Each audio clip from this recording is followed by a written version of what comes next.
Thank you very much, and good morning, ladies and gentlemen of the state. This morning we had a brief ceremony up there where I have taken over from my sister Cabinet Secretary Aisha Jumwa, who is now headed for gender, culture affairs ministry, and she has handed over to me the Ministry of Public Service. With me here is Principal Secretary Amos Gadesha for the State Department for Public Service.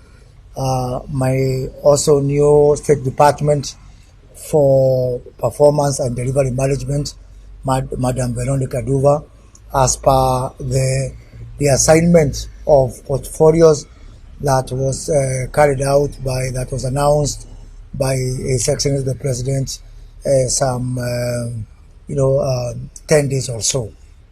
I'm delighted to take over this ministry and to drive forward the transformation of our public service, and most importantly, to ensure that we have got a fit for purpose public service and a public service that adds value to the people of this country. As I've told Madam Aisha Jumo, we have got 900,000 public servants in this country, and these public servants, they are supposed to deliver service to 55 million Kenyans. That means we have got roughly around 60 Kenyans that depend on each of us as public servants. If you look at the issue of expenditure, we are now, our recurrent expenditure stands at around 52% of our tax ordinary revenue. That means that half of our money that we collect through taxes is spent by 900,000 people. They are the ones who make decisions to spend, and they are the ones who consume 52% of our ordinary revenue. My question is that a fair system where one person is consuming revenue contributed by 60 people? The only way out is for public servants to make a decision, a rational decision, a deliberate decision, whether they want to continue to be paying to this country or they want to be part of adding value to these people who contribute to the taxes with which they are paid. And if you look at what is happening, with utmost respect, with profound respect, I am of the view that we ceased having a public service a long time ago. What we have is public employment. We are just engaged in coming to work because we are gainfully employed by the people of Kenya. And I'm asking public servants in this country to make a choice whether they want to remain as people in public employment or they really want, as the name suggests, to join public service. So I'm asking all these Wadosi you see here to transition from being in public employment to being in public service. And being in public service entails a lot. You have to do more than work. I'm finding nowadays, I thought this is a culture that is there with the people who have been in the public service for a long time. But even people, young people leaving colleges, who find themselves with that privilege of working in the public service, getting into the same bandwagon of hanging their jackets in the offices, of just doing what is, the hours required of them. People are not going even one extra mile to work for these people, for the great people of this country. And being in public service is a very big privilege and honor that needs to be reciprocated by people who are enjoying that privilege and deliver more than a job to people who are paying taxes. 52% of taxes that are consumed by these 900,000 people. We really, truly owe the people of this country much, much more. I'm aware that, President Kibaki, the late Kibaki, in his first government, attempted to reform the public service.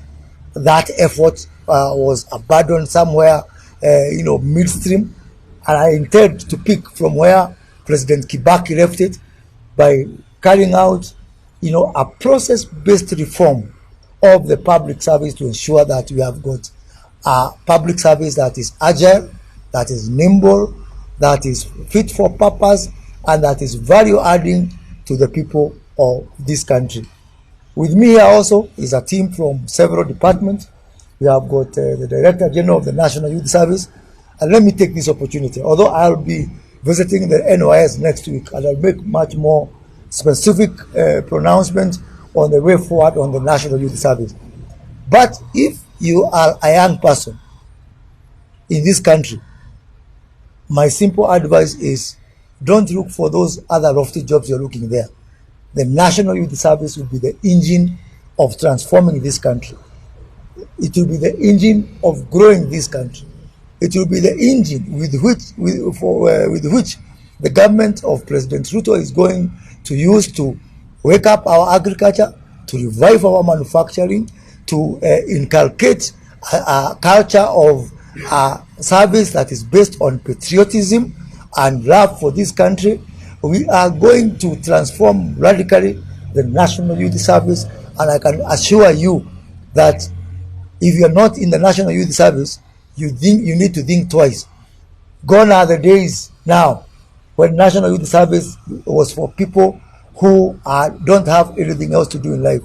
We want to use the National Youth Service as a tool of hope, as a tool for intervention in various sectors in this country, so that we can be able to move forward and move our country forward. You all know the big problem we have in this country of unemployment. It is a national disaster. It is a catastrophe. We cannot do things the same way again and again and expect different results. And in 2015, with the first vision that was announced for the National Youth Service by the previous government, unfortunately, when the NYS had some problems, even withdrew away the baby with the bathwater. We now want to separate, and the bathwater aside and the baby aside, go back to the basics, go back to the factory settings, and ask ourselves, how can we be able to make the National Youth Service a major contributor in driving this country forward?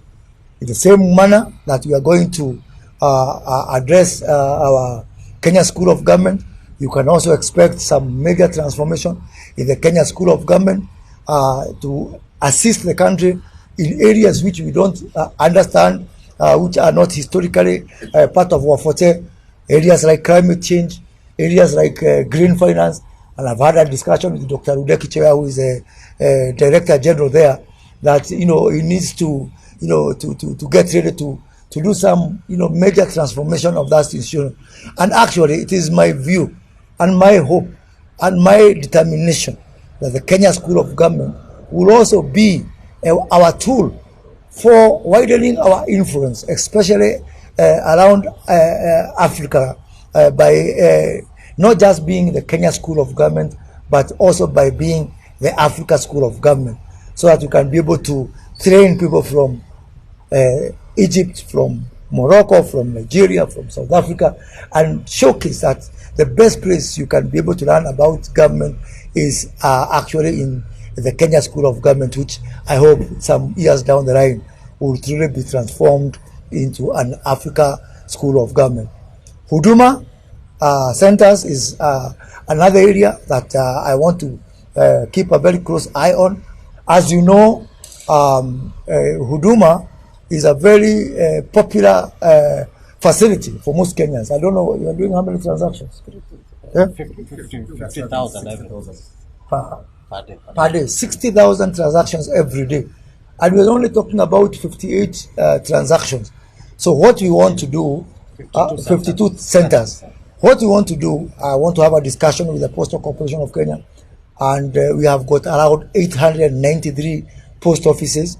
What we are going to do is ensure that everywhere there's a post office, it's also a Huduma center, because clearly Kenyans have shown that they have got faith and confidence in Huduma centers.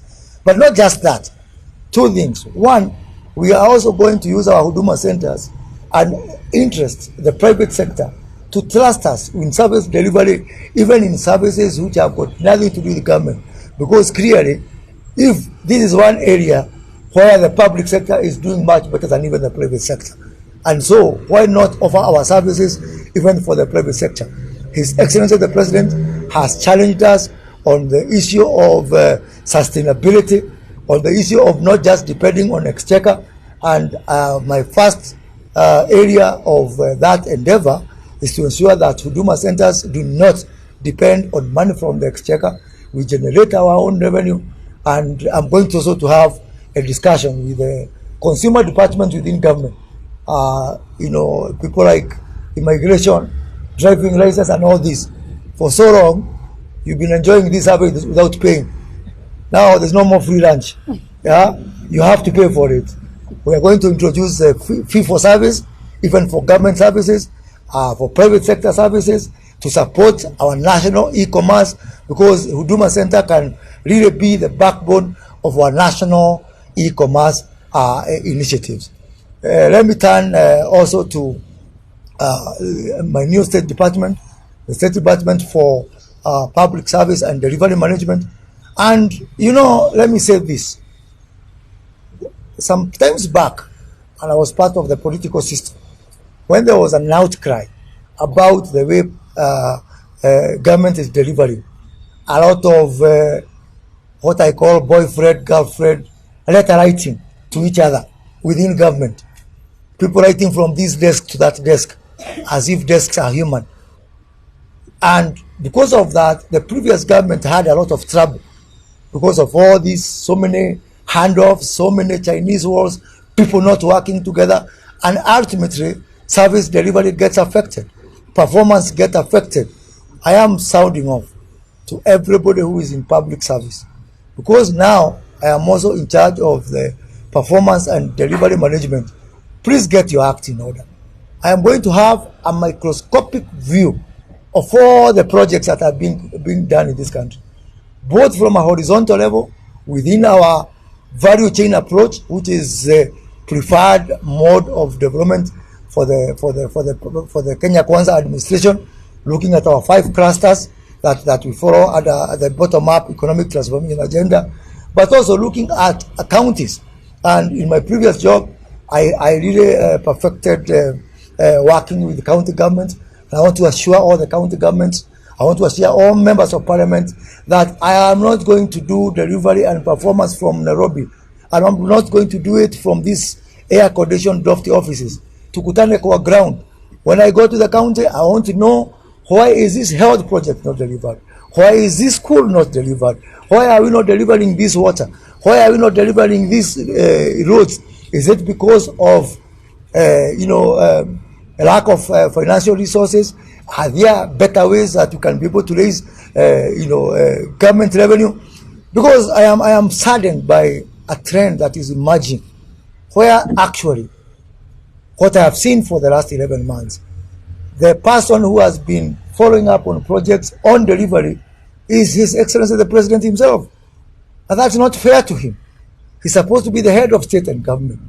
We cannot leave the task of ensuring that you are delivering, that you are performing, that you are living up to the commitment that you have made to these people, to the President.